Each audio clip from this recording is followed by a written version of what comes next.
오늘 사무엘하 12장 말씀을 통해서 말씀을 깨닫는 지혜와 응답받는 기도의 은총이 우리에게 넘치게 될 줄로 믿습니다. 아멘. 자, 사무엘하 12장 그러면 굉장히 유명한 장이죠. 바로 나단 선지자가 다윗에게 와서 아주 불호령을 내립니다. 그런데 처음에는 이 다윗을 책망하는 게 아니라 한 부자 이야기를 하지요. 큰 부자가 양이 뭐 엄청나게 많고 작은 이 한 마리 데리고 사는 농부에게는, 목자에게는 양이 너무너무 귀한데 이 부자가 그 한 마리 있는 양을 빼앗아 버렸다는 거예요. 그래서 자기가 그것을 요리해서 사람들을 대접해 버렸다 이야기를 하니까 다윗이 흥분을 하죠. 그런 죽일 죄인이 있는가? 그런 자는 죽어야 된다 라고 하니까 그때 다윗이 범한 죄를 나단 선지자가 지적하면서 그게 바로 당신입니다. 바로 당신이 우리아의 아내를 빼앗고 우리아를 죽여버린 당신의 죄악이 바로 그런 것입니다 라고 아주 하나님의 놀라운 정죄와 함께 그렇게 죄를 드러내면서 도리어 다윗이 회개하게 되고, 그렇게 해서 하나님이 다윗을 이제 용서하시는 장면이 바로 이 사무엘하 12장인데 우리가 시즌1에 잘 봤죠. 자, 그런데 이 사건 이후에 어떻게 돼요? 이 사건으로 우리아의 아내가 잉태했던 그 아이가 태어났는데 죽죠. 이 아이가 죽어요. 너무너무 큰 상심이 다윗에게 있었는데 하나님이 그 다음에 또 아들을 낳게 하시고 그 아들의 이름을 솔로몬, 우리가 알고 있는 그 후대 왕이 되는 솔로몬인데 하나님이 여디디아라고 하는 이름을 주시죠.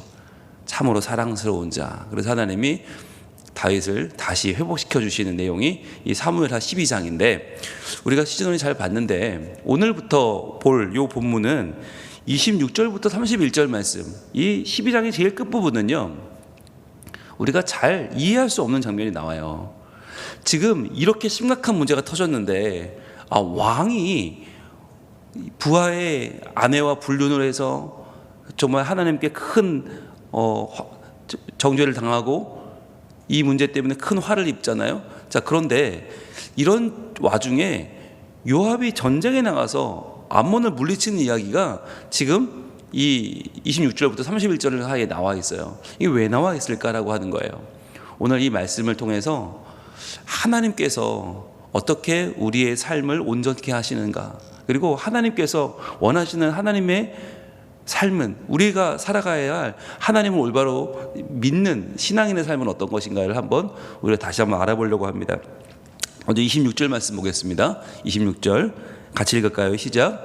요압이 암몬 자손의 라빠를 쳐서 그 왕성을 점령하매, 이렇게 시작을 해요.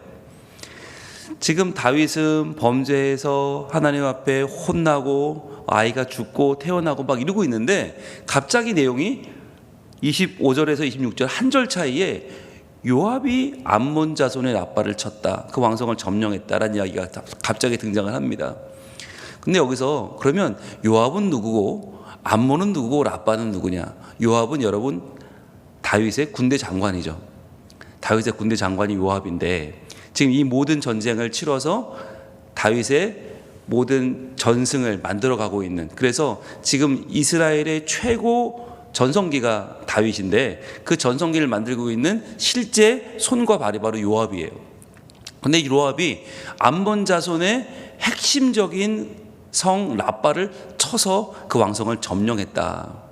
자, 이 이야기는 우리가 좀 시간이 오래 지나서 여러분 까먹으셨을 텐데 바로 그 전장 11장 1절로 가면 이 이야기가 시작이 어떻게 되는지 알 수 있는데 바로 앞절 우리 11장 1절로 한번 가보겠습니다. 바로 앞으로 한번 가볼게요. 자, 같이 한번 읽어볼게요. 시작.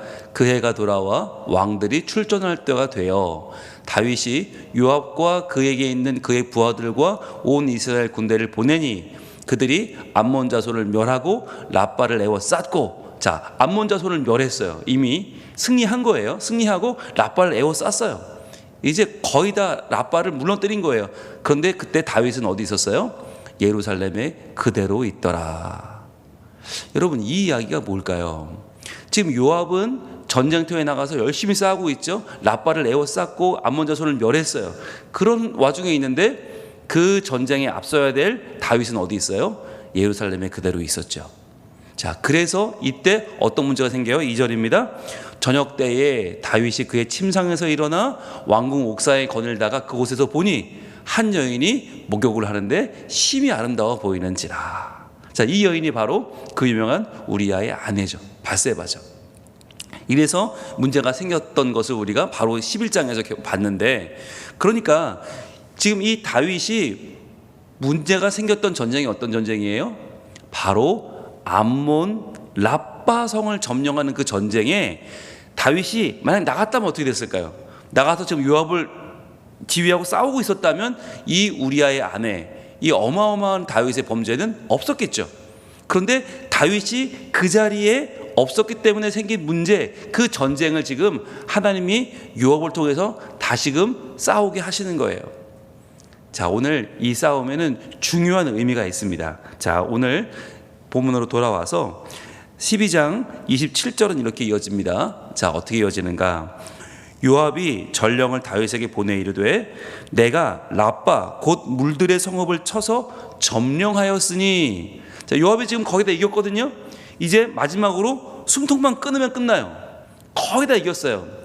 자, 그런데 마지막 마무리를 요압이 하지 않아요. 하지 않고 다윗에게 전령을 보냅니다. 그래서 제가 지금요, 이 라빠 곧 물들의 성읍이라는 얘기는 이 암몬과 모압은 사해를 끼고 있어요. 그래서 이 물들을 다루는 일에 아주 익숙해요. 그 성읍들을 쳐서 점령 거의 다 했습니다. 그러니까 이제 어떻게 하라고요? 28절 제일 중요한 말이 나오는데 28절 뭐라고 말합니까? 읽습니다. 시작. 이제 왕은 그 백성의 남은 군사를 모아 그 성에 맞서 진치고 이 성읍을 쳐서 점령하소서. 자, 노란색을 꺼내시고, 누가요? 왕이요. 왕은 어떻게 하라고요? 이 성읍을 쳐서 점령하소서. 자, 이 성을 왕이 점령하라는 거예요. 왜 그러냐? 내가 이 성읍을 점령하면 이 성읍이 내 이름으로 일컬음을 받을까 두려워하나이다 하니. 자, 이게 핵심이에요. 요압이라는 이 장수가 왕에게 뭐라고 하냐면, 임금님, 비록 이 싸움을 제가 거의 다 이기긴 했습니다. 제가 열심히 싸웠습니다. 목숨 걸고 싸워서 거의 이겼거든요. 그런데요, 이거를 내가 마무리하면 사람들이 요압이 이겼다라고 할 거 아닙니까? 그러면 안 되잖아요. 이 싸움은 비록 제가 싸우지만 왕의 싸움이고 다윗 왕의 싸움이고, 이것은 왕이 마무리하셔야, 그래야 사람들이 아, 다윗이 이겼다라고 할 거 아닙니까? 그러니까 비록 제가 전쟁에 나와서 싸웠지만 마무리는 왕이 하셔야 왕이 영광 받을 거 아닙니까? 라고 말을 하는 거예요. 여러분, 참 이렇게 보면 요압이 굉장히 충성스럽게 보여요. 그런데 여러분, 그거 아십니까? 요압이 그렇게 충성스러운 사람이 아닙니다. 이 다윗이 평생을 두고 굉장히 부담스러워했던 사람이 바로 요압이에요. 이 요압은 다윗이 먼저가 아니에요. 처음부터 끝까지 요압은 항상 자기가 먼저예요. 자기 정치를 했던 사람이에요. 오죽하면 여러분 기억나십니까? 사울 왕이 죽고 그의 아들 이스보셋이 왕이 됐을 때 이스보셋의 후원자가 누구였어요? 아브넬이었어요. 근데 아브넬이라는 훌륭한 장수가 직접 이 다윗을 찾아옵니다. 왜? 우리 화해하자. 사울의 가문과 다윗의 가문이 싸워서 좋을 게 뭐가 있는가? 화해하자라고 아브넬이 찾아왔을 때 그 아브넬을 자기 마음대로 죽여버린 사람이 요압이에요. 그러면서 이 동맹이 깨어지고 화평이 깨어져요. 그렇죠? 아니, 지금 큰 장수가 화해하자고 찾아왔는데 그를 몰래 죽여버린 요압, 말이 안 되죠. 게다가 지금 이 오늘 12장 다음에 나오는 13장부터 시작되는 내용은 압살롬에 대한 내용인데, 다윗의 아들 압살롬이 반란을 일으켰을 때 다윗이 뭐라고 하냐면, 압살롬만은 절대로 죽이지 마라. 내 사랑하는 압살롬 아들을 죽이지 말라고 했을 때 그를 죽여버린 사람이 누구냐? 요압이에요. 그러니까 왕의 말 이런 거 잘 안 들어요. 요압은 자기 생각이 먼저고 칼이 먼저고 왕을 존중하지 않아요. 그 뒤로 가면 어떤 일이 또 벌어지냐면, 세바라는 사람이 반란을 일으켰을 때 하도 이 요압이 점점 세가 커지니까 다윗이 요압을 배제해버립니다. 그리고 다윗이 요압이 아니라 요압의 사촌 형인 아마사라는 이 장수를 보내서 그 세바의 반란을 막으려고 군대를 일으킵니다. 그때 요압이 어떻게 하는지 아세요? 아니, 다윗 왕 지가 뭔데 나를 제외시켜? 그리고는요, 이 토벌군의 대장인 자기 사촌형 아마사를 자기가 죽여버립니다. 그리고 자기가 나가서 그 세바의 반란을 제압해 버립니다. 그리고는 왕한테 보라는 거예요. 내가 이 정도 사람인데 나를 무시해? 당신이 그리고도 왕이야? 이랬던 사람이 요압이에요. 그리고 나중에 여러분 기억나십니까? 이 다윗 왕이 말년에 이제 다윗 왕 죽고 나서 솔로몬이 왕이 돼야 되는데 갑자기 아도니아라고 하는 넷째 아들이 스스로 왕이 돼서 자기가 이제 왕이라고 주장할 때 그를 도왔던 사람이 누구냐? 요압이에요. 그러니까 이 다윗과 요압은 같은 편인데 같은 편이 아니에요. 한 편인데 서로 라이벌이었고 평생을 불편하게 여겼던 이 요압인데, 근데 이 요압이 왜 여기서는 자기가 다 이긴 전쟁을 자기가 마무리만 끝내면 되는데 끝내지 않고 왜 다윗을 부르고 있는가 하는 거예요. 왜 이 싸움만큼은 딱 이때 한 번만 요압이 다윗 왕에게 왕이 오셔서 끝장 보시고 왕이 영광을 취하소서라고 말하고 있는가 하는 것입니다. 왜 그런가 하는 게 바로 그 다음 절 29절에 나와요. 29절 같이 한번 읽어봅니다. 29절 시작. 다윗이 모든 군사를 모아 라빠로 가서 그곳을 쳐서 점령하고. 자, 누가 쳐서 누가 점령해요? 다윗이. 지금 다 분위기는 요압이 만들어 놨어요. 요압이 다 했어요. 그런데 마무리를 누가 해요? 다윗이 합니다. 왜 그렇게 했는가? 30절. 그 왕의 머리에서 보석 박힌 왕관을 가져오니. 자, 이 왕의 머리에서 가져왔다고 했지만 이게 왕의 머리인지 정확하게는 이 암몬의 우상의 머리인지는 정확하지 않아요. 그런데 보석 박힌 왕관, 이게 뭐냐면 왕권을 상징하는 거죠. 그 암몬의 왕권을 가져왔는데 그 중량이 금 1달란트라 그랬어요. 왕관이 무게가 얼마냐? 34kg예요. 이 34kg의 이 왕관을 사람이 쓰지도 못했을 거예요. 그러니까 상징적으로 놨던 그런 아주 무겁고도 아주 귀한, 아주 어마어마한 왕관이죠. 가져오니까 다윗이 자기의 머리에 쓰니라 그랬어요. 그러니까 34kg 왕관을 다 쓸 수는 없겠지만 뭘 썼을까? 그 머리에 박힌 보석, 그 왕권을 상징하는 보석을 빼서 그걸 자기의 왕관에 달았다는 얘기죠. 자, 그러면서 암몬을 완전히 멸하고 다윗이 큰 승리를 거둡니다. 그렇게 머리에 쓰니라. 그러면 다윗이 그 성읍에서 노력한 물건을 무수히 내어옵니다.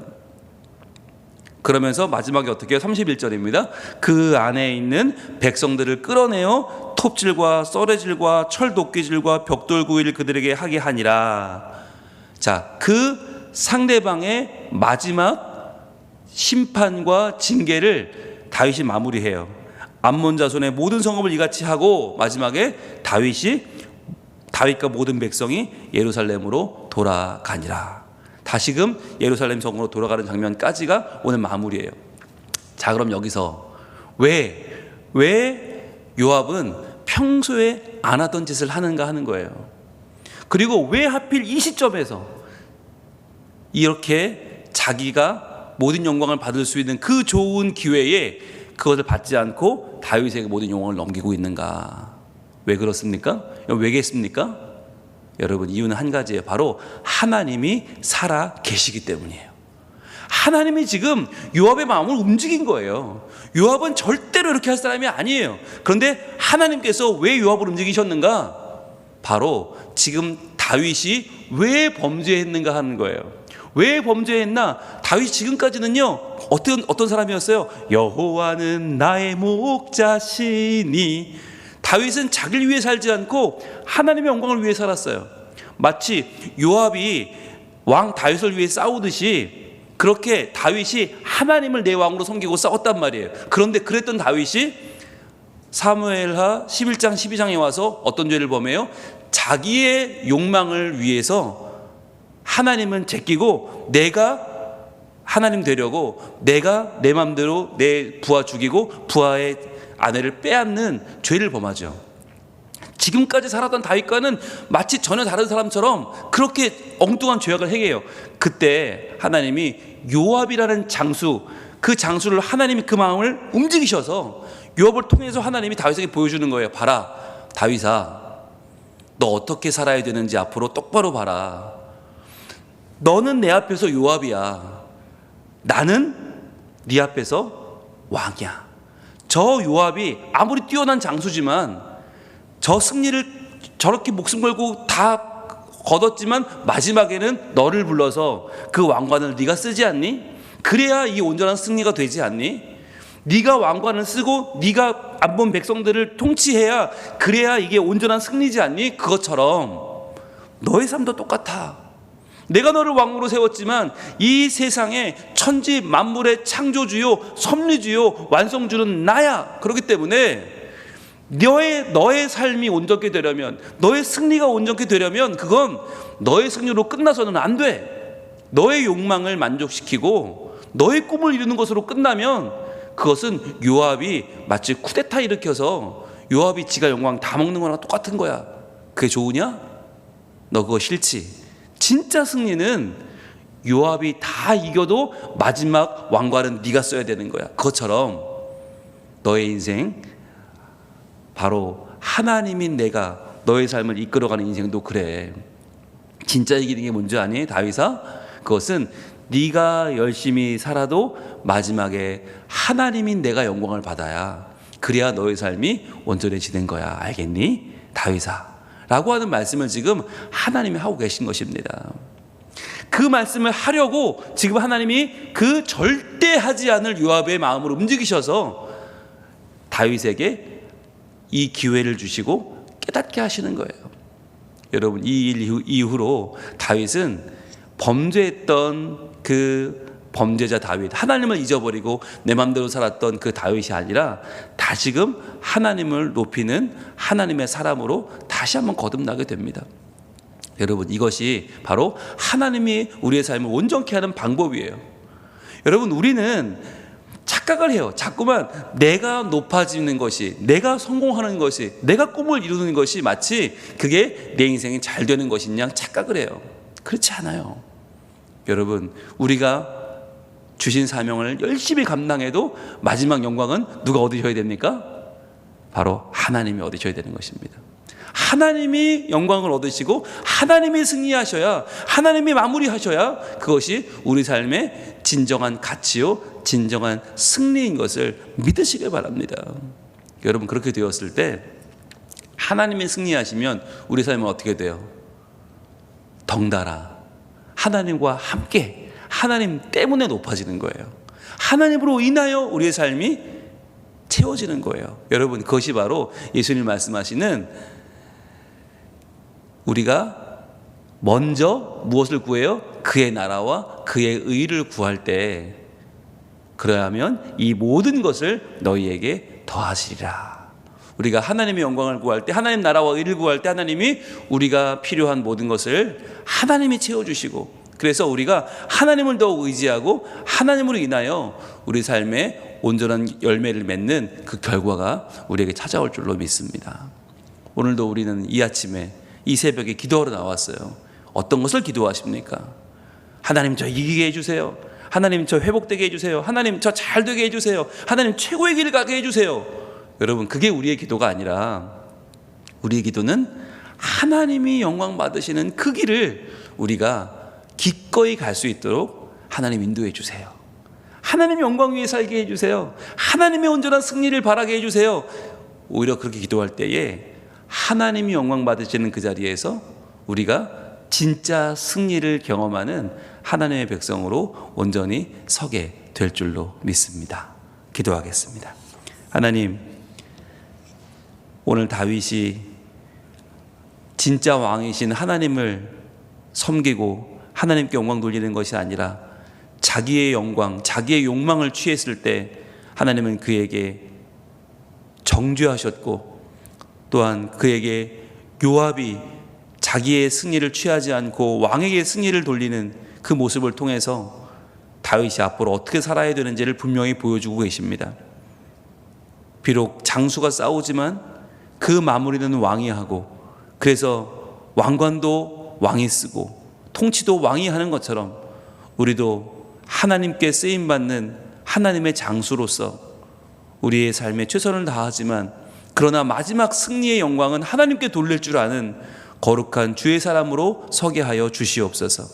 그리하여 내가 영광받고 내가 넘어지고 내가 교만하여 내가 쓰러지는 연약한 백성이 아니라 오직 하나님의 영광만 구하며 살아서 하나님께서 통치하시고 하나님께서 왕이 되시는 내 거룩한 삶을 살아 하나님 안에서 나도 온전히 세워지고 하나님 때문에 나도 이 땅 가운데 하나님의 능력으로 온전케 되어 주님 이 땅에서 저희가 온전히 쓰임받고 하나님을 온전히 높이는 거룩한 예배자로 살게 하여 주시옵소서. 이 새벽에 저희들 기도하러 나왔습니다. 이 기도가 자칫 저희의 승리를 구하는 것이 될까 두렵습니다. 하나님의 승리만을 구하게 하시고 하나님 영광만을 구하게 하시고 그래야 하나님께서 돌보아 주시는 저의 삶이 온전케 되는 이 새벽이 되게 하여 주시옵소서. 예수님 이름으로 기도합니다. 아멘.